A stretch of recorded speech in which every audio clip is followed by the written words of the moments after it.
ہڈیاں خون کا گارا بنایا اینٹ جسم ہڈیاں چند سانسوں پر کھڑا ہے یہ خیالی آسمان موت کی پرزور آندھی جب آگے ٹکرائے گی موت کی پرزور آندھی جب آگے ٹکرائے گی بس یہ عمارت ٹوٹ کر خاک میں مل جائے گی بہار دنیا ہے چند روزہ نہ چل یہاں سر اٹھا اٹھا کر بہار دنیا ہے چند روزہ نہ چل یہاں سر اٹھا اٹھا کر خدا نے ہزاروں نقشے مٹا دیے ہیں بنا جائے گا جب یہاں سے تو کچھ بھی نہ پاس ہوگا جائے گا جب یہاں سے تو کچھ بھی نہ پاس ہوگا دو گز کفن کا ٹکڑا تیرا لباس ہوگا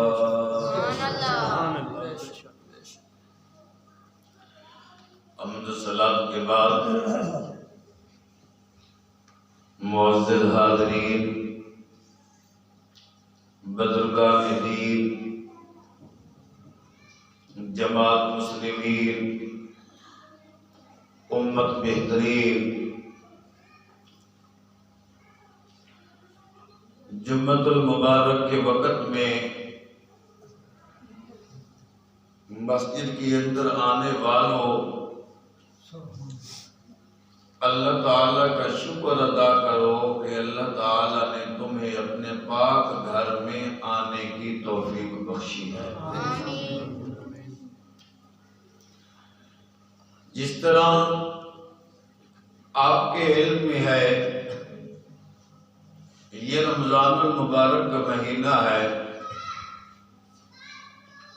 خوش قسمت انسان وہ ہے جو اس ماہ مقدس کے اندر دن کو صیام کا اہتمام کرتے ہیں اور پھر رات کو قیام کا اہتمام کرتے ہیں سبحان اللہ یہ صبر کا مہینہ ہے رمضان المبارک کا مہینہ غم خواری کا مہینہ ہے رمضان المبارک کا مہینہ ہمدردی کا مہینہ ہے رمضان المبارک کا مہینہ سخاوت کا مہینہ ہے رمضان المبارک کا مہینہ رحمت کا مہینہ ہے رمضان المبارک کا مہینہ بخشش کا مہینہ ہے اور رمضان المبارک کا مہینہ اللہ کے قرب کو حاصل کرنے کا مہینہ ہے حدیث شریف میں آتا ہے حضور سرور کائنات صلی اللہ علیہ وآلہ وسلم نے ارشاد فرمایا کہ روزہ ڈھال ہے جو بندے کو روزے کی حالت میں گناہوں سے بچاتا ہے روزہ ڈھال ہے روزہ رکھنے والا روزے کی حالت میں گناہوں سے محفوظ ہو جاتا ہے معصیت سے بچ جاتا ہے اور پھر روزہ رکھنے والا قیامت والے دن روزے کی وجہ سے جہنم جانے سے بچ جائے گا اسی طرح ایک اور روایت کے اندر موجود ہے کہ ہر چیز کی زکوٰۃ ہوتی ہے، ہر چیز کی زکوٰۃ ہوتی ہے، انسان کے جسم کی زکوٰۃ روزہ ہے۔ جس طرح کوئی بندہ اپنے مال سے زکوٰۃ نکالتا ہے، اپنے پیسوں سے زکوٰۃ نکالتا ہے، تو اس کے پیسوں سے زکوٰۃ نکلنے کی وجہ سے، مال کی زکوٰۃ نکالنے کی وجہ سے اس بندے کا پیسہ، اس بندے کا مال محفوظ ہو جاتا ہے۔ تو جو بندہ اپنے جسم کی زکوٰۃ نکالے گا، روزہ رکھے گا، جس طرح مال کی زکوٰۃ نکالی، مال محفوظ ہو گیا، اسی طرح بندہ جسم کی زکوٰۃ نکالے گا، روزہ رکھے گا، بندے کا جسم محفوظ ہو جائے گا۔ مال محفوظ ہو جاتا ہے چوروں سے، مال محفوظ ہو جاتا ہے لٹیروں سے، مال انسان کا جس کی زکوٰۃ نکالی جائے وہ محفوظ ہو جاتا ہے بیماریوں سے۔ جس بندے نے روزہ رکھا اس بندے کا جسم بھی محفوظ ہو جائے گا بیماریوں سے، بے قراریوں سے، پریشانیوں سے، اور دنیا کی تمام مشکلات سے اس بندے کا جسم محفوظ ہو جائے گا۔ روزے کی بہت زیادہ فضیلت ہے۔ حضور سرور کائنات صلی اللہ علیہ وآلہ وسلم نے ارشاد فرمایا، جو بندہ دنیا کے اندر بغیر کسی شرعی عذر کے روزے کو چھوڑ دے، ایک روزے کو بغیر کسی شرعی عذر کے ترک کر دے، چھوڑ دے، فرمایا غیر رمضان میں پوری زندگی روزے رکھتا رہے، اس روزے کی فضیلت کو نہیں پہنچ سکتا۔ علماء فرماتے ہیں ایک فرض کا اتنا مقام ہے کہ پوری زندگی بندہ نوافل ادا کرتا رہے تو ایک فرض کے مقام کو نہیں پہنچ سکتا۔ رمضان المبارک کے روزے کی بڑی فضیلت ہے۔ ایک اور حدیث شریف میں ہے جس میں آپ علیہ السلام نے ارشاد فرمایا کہ اللہ تعالیٰ نے میری امت کو 5 ایسے نعمتیں عطا فرمائی ہیں جو سابقہ امتوں میں سے کسی کو بھی نہیں عطا کی گئی۔ ان میں پہلی چیز یہی ہے، ارشاد فرمایا کہ جب رمضان المبارک کی پہلی رات آتی ہے تو اللہ تعالیٰ میری امت کی طرف نظر رحمت فرماتا ہے۔ اللہ تعالیٰ کی سنت یہ ہے کہ جس کی طرف اللہ تعالیٰ نظر رحمت فرما دے، نگاہ رحمت فرما دے، پھر کبھی اس کو عذاب نہیں دیتا۔ اور دوسرا ارشاد فرمایا کہ حاملین عرش، وہ فرشتے جو اللہ تعالیٰ کے عرش کو اٹھائے ہوئے ہیں، وہ ملائکہ، یہ مکرم ملائکہ میں سے ہیں۔ اللہ تعالیٰ رمضان المبارک کے مہینے میں ان ملائکہ سے فرماتا ہے کہ تم دیگر بندگیوں کو چھوڑو، رمضان المبارک میں تمہاری بندگی یہ ہے کہ تم امت محمدیہ کے لیے میری جناب میں مغفرت کی دعا کرو۔ سبحان اللہ۔ اور تیسرا ارشاد فرمایا کہ روزہ دار جب روزہ رکھتا ہے تو خالی پیٹ کی وجہ سے اس کے منہ سے جو بو ہوتی ہے اللہ تعالیٰ کی ہاں وہ کستوری سے بھی زیادہ پاکیزہ اور پسندیدہ ہے۔ کستوری کی خوشبو سے بھی وہ زیادہ پاکیزہ اور پسندیدہ ہے۔ اور چوتھا یہ ارشاد فرمایا کہ اللہ تعالیٰ ملائکہ کو حکم دیتا ہے کہ تم خوشخبری سناؤ۔ روزہ رکھنے والے لوگ میرے دوست ہیں، یہی ہے میرے دوست۔ اور اللہ تعالیٰ جنت کو اعلان فرماتا ہے کہ پوری زیب و زینت کے ساتھ آراستہ ہو جا۔ اور پانچواں یہ کہ اللہ تعالیٰ میری امت کے گناہوں کو معاف فرما دیتا ہے۔ اسی طرح ایک اور روایت کے اندر آتا ہے جنت 4 آدمیوں کی مشتاق ہے۔ دنیا کے اندر ہر بندے کی چاہت ہوتی ہے کہ میں جنت میں جاؤں، ہر بندے کی طلب ہوتی ہے، چاہے وہ غوث ہے، قطب ہے، ابدال ہے، ولی ہے، رومی ہے، جامی ہے، سعدی ہے، شیرازی ہے، غزالی ہے، ہر بندے کی چاہت ہوتی ہے کہ میں جنت کے اندر جاؤں، ہر بندے کو جنت کی طلب ہوتی ہے، مگر بعض خوش قسمت ایسے انسان ہوتی ہیں جن کو جنت خود طلب کرتی ہے۔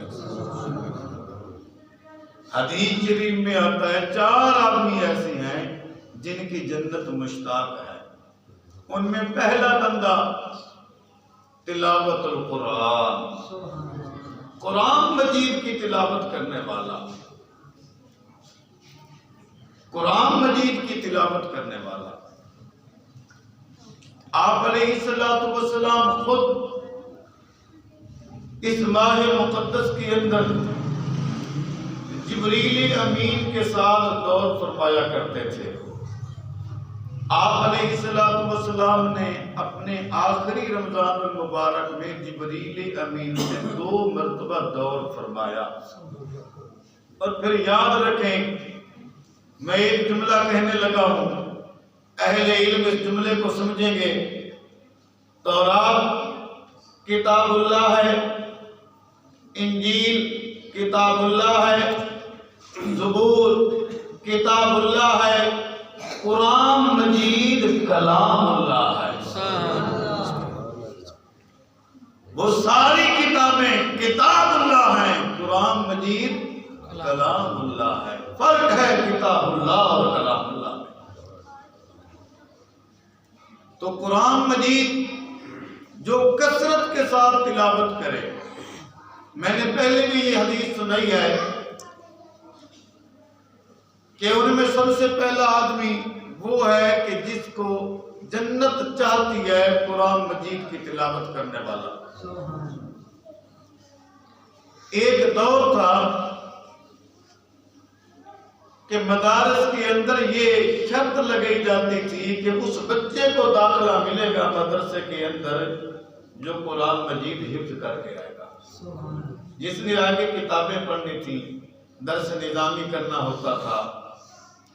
حضرت امام محمد رحمت اللہ علیہ، دیکھیں کہ ہمارے اکابرین نے، ہمارے ائمہ اکرام نے کس قدر قرآن کے ساتھ محبت کی ہے، کس قدر قرآن مجید کی تلاوت کی ہے۔ ان کے حالات زندگی میں لکھا ہوا ہے کہ ان کو والد محترم مدرسے میں لے گئے۔ وہ مدرسہ بھی کسی عام کا نہیں تھا، حضرت امام اعظم رحمت اللہ علیہ کا تھا۔ حضرت امام ابو حنیفہ کے پاس والد محترم ان کو لے کر گئے تو امام صاحب نے پوچھا اس نے حفظ کیا ہوا ہے؟ فرمایا نہیں۔ فرمایا میرے مدرسے کی داخلے کی یہ شرط ہے کہ میرے مدرسے میں وہ بچہ داخل ہو سکتا ہے جو قرآن مجید کا حافظ ہو، پہلے اس کو حفظ کراؤ۔ چنانچہ ان کے والد نے ان کو درسگاہ کے اندر لے گئے امام محمد رحمت اللہ علیہ کو، تو امام محمد رحمت اللہ علیہ نے 7 دنوں کے اندر قرآن مجید کو حفظ کر لیا۔ آج 40 سال کی عمر، کیا 60 سال کی عمر ہو گئی ہے، امت سے 20 صورتیں نہیں یاد ہو سکتی۔ 80 سال عمر گزر گئی ہے، قل هو اللہ وہ بھی درست نہیں ہے۔ ہر رکعت کے اندر قل هو اللہ، ہر رکعت کے اندر قل هو اللہ، اگرچہ نماز ہو جاتی ہے مگر اس کے فوائد کو تو دیکھیں۔ قرآن مجید کی تلاوت کے کتنے زیادہ فوائد ہیں اور کتنی زیادہ برکات ہیں۔ ایک میں یہاں وظیفہ بیان کرتا چلا جاؤں، ہر آیت کے، ہر سورت کے، ہر آیت کے اپنے اپنے فضائل اور اپنے اپنے فوائد ہیں۔ بعض لوگ آ کر پوچھتی ہیں جی ہمارے لیے رشتوں کے مسائل ہیں، بچیوں کے رشتے نہیں ہوتے تو ان کے لیے وظیفہ ہے سورہ طٰہٰ کی تلاوت کریں، اللہ تعالیٰ ان کے مسائل کو حل فرما دے گا۔ سورہ طٰہٰ 16ویں پارے میں ہے، سورہ مریم سے آگے سورہ طٰہٰ، وہ اس کی تلاوت کریں، اس کی تلاوت کی برکت سے اللہ تعالیٰ ان کے مشکلات کو آسان بنا دیں گے۔ تو حضرت امام محمد رحمت اللہ علیہ نے 7 دنوں کے اندر قرآن مجید کے 30 پاروں کو حفظ کر لیا۔ آپ اندازہ کریں کہ کس طرح ان کا قوت حافظہ تھا، پھر کس محبت کے ساتھ وہ قرآن مجید کو پڑھتے تھے، جس نے 7 دنوں کے اندر 30 پاروں کو یاد کر لیا۔ امام اعظم رحمت اللہ علیہ کے پاس دوبارہ ہے، حضور مجھے داخلہ دیں، میں حفظ کر کے آ گیا ہوں۔ آپ کے پاس آئے، آپ نے درس نظامی کو جو کتب تھی وہ پڑھائی، اس کے بعد جب عالم باللہ بن گئے، فیض دیکھنا، پھر یہی امام محمد رحمت اللہ علیہ ہیں، انہوں نے اپنی زندگی کے اندر دینی اسلامی کتب جو لکھی ہیں وہ ایک کم 1000 ہے، 999 کتابیں انہوں نے اپنی حیات کے اندر لکھی ہیں۔ پھر اللہ تعالیٰ نے مقام یہ عطا فرمایا، ان کی ایک کتاب کو انگریز پڑھنے لگا، مطالعہ کرنے لگا، غور و فکر کرتا کرتا اس نتیجے پر پہنچا کہ اپنے ساتھیوں سے کہنے لگا میں کلمہ پڑھنے لگا۔ پوچھا گیا کیا وجہ؟ فرمایا میں یہ کتاب پڑھ کر حیران ہو گیا ہوں، جس چھوٹے محمد کے علم کا یہ کمال ہے تو ان مسلمانوں کے بڑے محمد کے علم کا کیا کمال ہے۔ امت نے اس قدر، اور امام اعظم رحمت اللہ علیہ خود رمضان المبارک کے مہینے میں 61 ختم کیا کرتے تھے، 60 اور 61 بار قرآن مجید پڑھا کرتے تھے۔ تو سب سے پہلا آدمی وہ ہے جس کو جنت چاہتی ہے جو قرآن مجید کی تلاوت کثرت کے ساتھ کرے۔ نمبر 2 محافظ اللسان، زبان کی حفاظت کرنے والا، زبان کی حفاظت کرنے والا، لایانی گفتگو سے، بیہودہ گفتگو سے، فاحش گفتگو سے، شیطانی گفتگو سے، شہوانی گفتگو سے، جھوٹ سے، غیبت سے، چغلی سے، جو ان چیزوں سے اپنی زبان کو پاک رکھتا ہے اس کا بڑا مقام ہے۔ فرمایا ایسے بندے کو خود جنت طلب کرتی ہے۔ ویسے ہی زبان کی حفاظت کرنا، جھوٹ سے گریز کرنا، سچ بولنا، زبان پر کنٹرول کرنا بہت بڑی عبادت ہے۔ توجہ ہے؟ حضرت اماں حلیمہ سعدیہ رضی اللہ عنہا جب آپ علیہ السلام کو بچپن کے زمانے میں لینے کے لیے آئیں، مکہ شہر کے اندر داخل ہوئی، ہر دروازے پر دستک دیتی ہیں، او مکہ والوں مجھے کوئی بچہ دے دو تاکہ میں اس بچے کی پرورش کروں، میں اس بچے کو دودھ پلاؤں، میں اس بچے کا خیال رکھوں۔ جب ہر دروازے پر جاتی ہے تو آگے پوچھتی ہے حلیمہ بتلا تیرا مال کتنا ہے، تیرے مکان کتنی ہے، تیرے کمرے کتنی ہیں، تیرے مربع کتنی ہیں، تیری زمین کتنی ہے، تیرا کاروبار کیا کتنا ہے۔ اماں حلیمہ فرماتی ہے او مکہ والو اگر میرے پاس مربع ہوتے، میرے پاس زمین ہوتی، میرے پاس جائیداد ہوتی، میرے پاس مکان ہوتا تو میں تمہارے دروازے پر نہ آتی۔ تو پھر کہتی ہم بچہ نہیں دیتے۔ اب غور کریں اس بات سے میرے اور آپ کے لیے جو سبق آموز بات ہے عابد سے وہ یہ بات ہے، اماں حلیمہ فرماتی ہے میں کئی دروازوں پر گئی، سب نے مال کا سوال کیا، تیرا کاروبار کیا ہے، تیرا مال کیا ہے، سب نے مجھے ٹھکرا دیا، تو غریب ہے، غریب عورت کو ہم اپنے بچے نہیں دیتے۔ اب غور کرنا، اماں حلیمہ فرماتی ہے او مکہ والو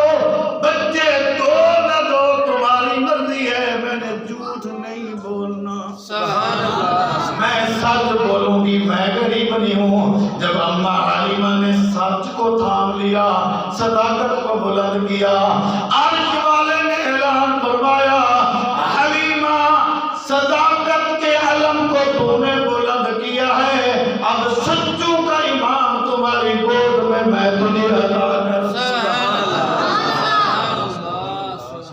ہمارے لیے جو اس واقعے میں سبق آموز بات ہے کہ اماں حلیمہ کو یہ اعزاز، یہ شہرت، یہ نسبت، یہ مقام اور مرتبہ کیوں ملا؟ حضور کی نسبت کی وجہ سے، اور حضور سے نسبت کیسے ہوئی؟ سچ بولنے کی وجہ سے، اپنی زبان کی حفاظت کرنے کی وجہ سے۔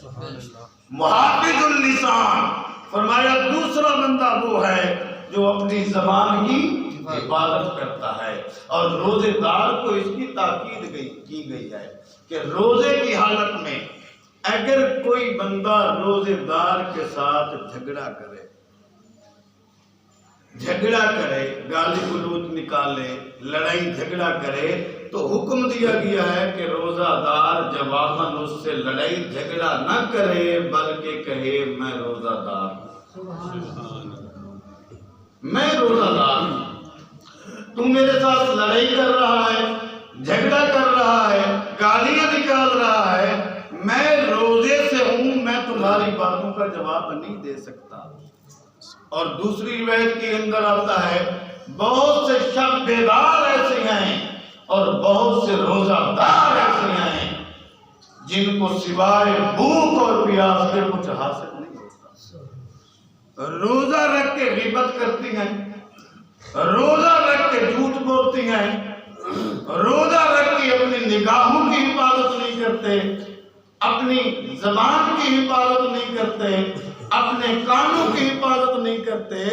روزے کا تقاضا یہ نہیں ہے کہ بندہ فقط کھانے پینے سے رکا رہے، حقیقی روزہ یہ ہے کہ بندہ اپنی زبان کا بھی روزہ رکھے، سبحان اللہ، اپنے کانوں کا بھی روزہ رکھے، اپنے خیالات کا بھی روزہ رکھے، اور اپنی نگاہوں کا بھی روزہ رکھے۔ آج کتنے لوگ ہیں جو روزہ رکھ لیتے ہیں، پھر نہ اپنی زبان کی حفاظت کرتے ہیں، نہ اپنے کانوں کی حفاظت کرتے ہیں، نہ اپنی نگاہ کی حفاظت کرتے ہیں، نہ اپنے خیالات کی حفاظت کرتے ہیں۔ فرمایا ایسے روزے دار نہ جو زبان کی حفاظت کرتے ہیں، نہ کانوں کی حفاظت کرتے ہیں، اور نہ ہی خیالات کی حفاظت کرتی ہیں، ان کو سوائے بھوکے اور پیاسے رہنے کے کچھ حاصل نہیں ہوتا۔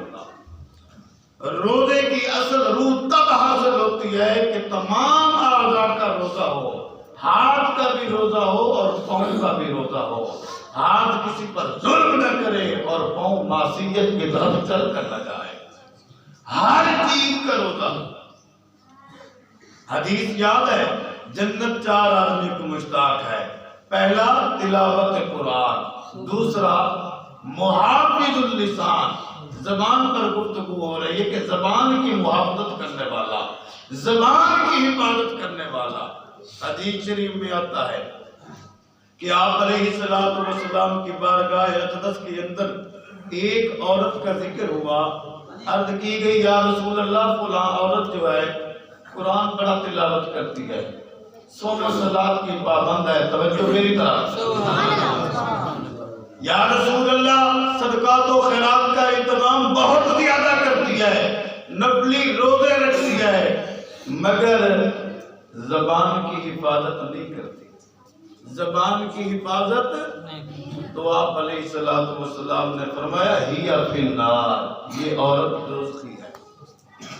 دوسری عورت کا ذکر ہوا، یا رسول اللہ صلی اللہ علیہ وسلم فلاں قبیلے کے اندر، فلاں بستی کے اندر فلاں عورت ہے جو نفلی نماز کا اہتمام کرتی ہے اور جناب والا فرضی روزے رکھتی ہے، فرضی روزے رکھنے کے ساتھ فرائض نماز کی پابندی کرتی ہے، زیادہ سخاوت نہیں کرتی اور زیادہ صدقات و خیرات کا انتظام نہیں کرتی، فرض نماز ادا کرتی ہے، فرضی روزے رکھتی ہے، یا رسول اللہ وہ اپنی زبان کی حفاظت کرتی ہے۔ عرض کی گئی یا رسول رسول اللہ اس عورت کے بارے میں آپ کا کیا فتویٰ ہے؟ لجپال آقا علیہ السلام نے ارشاد فرمایا ہی فی الجنہ، یہ عورت جنتی ہے، یہ عورت سیدھی جنت کے اندر جائے گی۔ آپ علیہ السلام نے ارشاد فرمایا سچائی نجات ہے، الصدق ینجی والکذب یہلک، سچ بولنے والا ہمیشہ نجات پا جاتا ہے، جھوٹ بولنے والا اپنی زبان کو جو پابند نہیں کرتا، اپنی زبان کی حفاظت نہیں کرتا، غیبت کرتا ہے، جھوٹ بولتا ہے، وہ بندہ دوزخ کے اندر جائے گا۔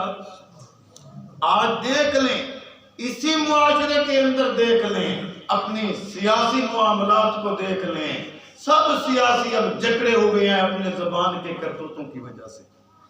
ہر بندہ جہاں بھی منہ کی کھا رہا ہے زبان کی وجہ سے۔ حدیث میں آتا ہے کچھ لوگ ایسے ہوں گے جن کو زبان کے کرتوتوں کی وجہ سے جہنم کے اندر گھسیٹ کر ڈالا جائے گا۔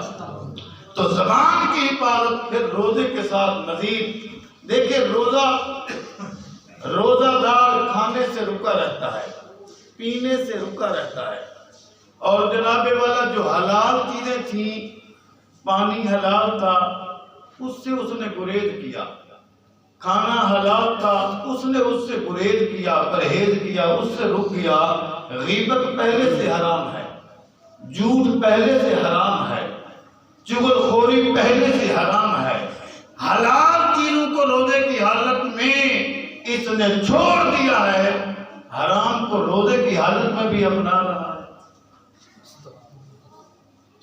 روزہ دار رمضان المبارک کا مہینہ پریکٹس کا مہینہ ہے، مشق کا مہینہ ہے، یہ ٹریننگ کا مہینہ ہے۔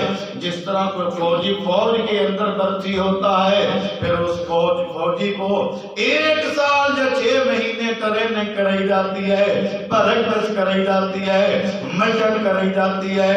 1 سال ٹریننگ کرنے کے بعد، 1 سال پریکٹس دینے کے بعد اس فوجی سے کہا جاتا ہے کہ 20 سال تم نے ہمارے ہاں اسی طرح گزارنے ہیں۔ رمضان المبارک کے مہینے میں رب کی مرضی ہے، اللہ تعالیٰ نے اعلان فرمایا کہ 11 مہینے تم نے اپنی مرضی سے گزار دیے ہیں، 1 مہینہ میری مرضی سے گزار دو۔ میری مرضی کے مطابق کھانا ہے، میری مرضی کے مطابق پینا ہے، میری مرضی کے مطابق سونا ہے، میری مرضی کے مطابق چلنا ہے، میری مرضی کے مطابق جاگنا ہے، میری مرضی کے مطابق اٹھنا ہے، میری مرضی کے مطابق بولنا ہے، میری مرضی کے مطابق خاموش ہونا ہے۔ تمہاری مرضی رمضان المبارک میں ختم، اللہ کی مرضی شروع ہو جاتی ہے۔ علماء نے لکھا ہے جو رمضان المبارک کے مہینے میں اپنی مرضی کو ختم کر دیتا ہے، رمضان کی مرضی سے، رمضان کی برکت سے اللہ تعالیٰ پورا سال اس کا درست بنا دیتا ہے۔ یہ پریکٹس کا مہینہ ہے۔ پھر پورا سال جس طرح فوجی کو کہا جاتا ہے کہ یہ سال جس طرح تم نے ٹریننگ کا گزارا ہے، پوری سروس اسی طرح گزارنی ہے۔ یہ ہماری ٹریننگ کا مہینہ ہے، مشق کا مہینہ ہے، پریکٹس کا مہینہ ہے کہ جس طرح تم نے رمضان المبارک کا مہینہ گزارا ہے، اسی طرح پوری زندگی گزارنی ہے۔ اب ہو روزے کے ساتھ بندہ ملاوٹ کرے، روزہ بھی ہو جھوٹ بھی بولے، روزہ بھی ہو اور خیالات بھی اس کے آوارہ ہوں، روزہ بھی ہو اور زبان کی حفاظت نہ کرے۔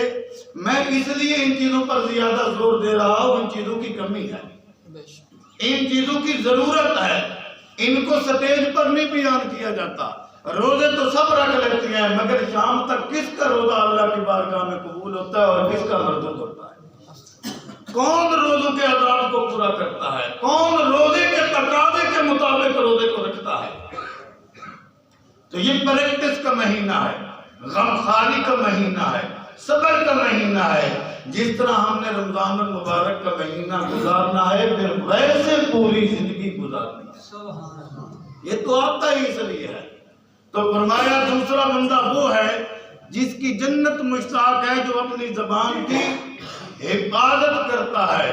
تیسرا فرمایا سخی، سخی آدمی، بھوکھوں کو کھانا کھلانے والا، مہمان نواز۔ یاد رکھیں بخیل جتنا بھی نیک ہو اس کے ساتھ اللہ کی نہیں بنتی، سخی کے ساتھ اللہ کی بنتی ہے۔ سخی حبیب اللہ ولو کان لہ فاسقا، سخی اگرچہ فاسق فاجر بھی ہو تب بھی اللہ کا دوست ہے۔ البخیل لا يدخلون الجنت ولو کان زاہدا، بخیل اگرچہ متقی پرہیزگار کیوں نہ ہو وہ دوزخ کے اندر جائے گا، جنت کے اندر نہیں جا سکتا۔ لا يدخلون الجنت ولو کان زاہدا۔ سخاوت اللہ تعالیٰ کو بڑی پسند ہے۔ حدیث پاک میں آتا ہے قیامت والے دن مالدار سے اللہ تعالیٰ فرمائے گا کہ میں بھوکا تھا تو نے مجھے عطا نہیں کیا تھا۔ بندہ عرض کرے گا پروردگار عالم ساری کائنات کو تو رزق دینے والا ہے، تو خیر الرازقین ہے، تو ساری کائنات میں رزق تقسیم کرنے والا ہے، تو کس طرح بھوکا تھا؟ اللہ تعالیٰ فرمائے گا تیرا پڑوسی بھوکا تھا، تو اس کو دیتا تو یوں سمجھ لیتا تو نے مجھے ہی کھلا۔ ایک روایت میں آتا ہے اللہ تعالیٰ پوچھے گا بندے سے کہ میں بیمار ہوا تھا تو نے میری تیمارداری نہیں کی، پروردگار عالم تو ساری کائنات کو شفا دینے والا ہے، تو بیماری سے پاک ہے۔ تو اللہ تعالیٰ فرمائے گا کہ تیرے پڑوس کے اندر تیرا پڑوسی بیمار تھا، تو اس کی بیمار کو سی کرتا، تیمارداری کرتا، عیادت کرتا تو آج اس کا اجر مجھ سے لے لیتا۔ تو سخی کا بڑا مقام ہے۔ تو یہ صبر کا مہینہ بھی ہے، سخاوت کا مہینہ بھی ہے۔ حدیث شریف میں آتا ہے جو بندہ کسی روزہ دار کا روزہ افطار کرائے گا اللہ تعالیٰ اس کو روزہ رکھنے کے برابر ثواب عطا فرمائے۔ صحابہ کرام کو ذرا تعجب ہوا کہ کسی کو کھانا کھلانے سے اتنا بڑا ثواب، سارا دن روزے رکھنے کا جتنا ثواب ہے، تو عرض کرنے لگے یا رسول اللہ ہم تو اتنی وسعت نہیں رکھتے، ہمارے ہاں کوئی ہم میں سے اتنی استعداد نہیں رکھتا کہ کسی کو خوب سیر کر کے کھانا کھلائے، پیٹ بھر کے کھانا کھلائے۔ تو آپ علیہ الصلوۃ والسلام نے ارشاد فرمایا یہ ثواب اس کو بھی ملے گا جو کھجور کے دانے سے کسی بندے کا روزہ افطار کرے، یا پانی کے ایک گھونٹ سے کسی روزہ دار کا روزہ افطار کرے۔ اور فرمایا راہ للہ اس مہینے کے اندر جو خرچ کرے گا یوں سمجھیں وہ میدان جہاد میں خرچ کر رہا۔ اور چوتھا بندہ جس کی جنت مشتاق ہے، بات کو ختم کرتے ہیں، وہ ہے رمضان المبارک کے روزے رکھنے والا۔ نہیں پہنچ سکے۔ پہلا بندہ کون؟ تلاوت قرآن۔ جو بندہ اس مہینے کے اندر کثرت قرآن مجید کی تلاوت کرتا ہے ایسے بندے کی جنت خود مشتاق ہوتی ہے۔ دوسرا بندہ محافظ اللسان، زبان کی حفاظت کرنے والا، جو بندہ اپنی زبان کی حفاظت کرتا ہے ایسے بندے کی جنت مشتاق ہوتی ہے۔ تیسرا جو بھوکوں کو کھانا کھلائے اور جو غریبوں پر اپنے مال کو لوٹائے، غریبوں پر مال کو لوٹانے کے لیے آپ علیہ الصلوۃ والسلام نے ارشاد فرمایا دو آدمیوں پر رشک کیا جا سکتا ہے۔ ایک وہ سخی جس کو اللہ نے مال عطا فرمایا، وہ صبح اور شام غریبوں پر تقسیم کرتا رہتا ہے، اس پر رشک جائز ہے۔ اور دوسرا وہ جس کو اللہ تعالیٰ نے علم دین عطا فرمائے، وہ دن رات علم دین سے لوگوں کی اصلاح کرے، ان دو آدمیوں پر رشک کرنا جائز ہے۔ اللہ تعالیٰ سے دعا ہے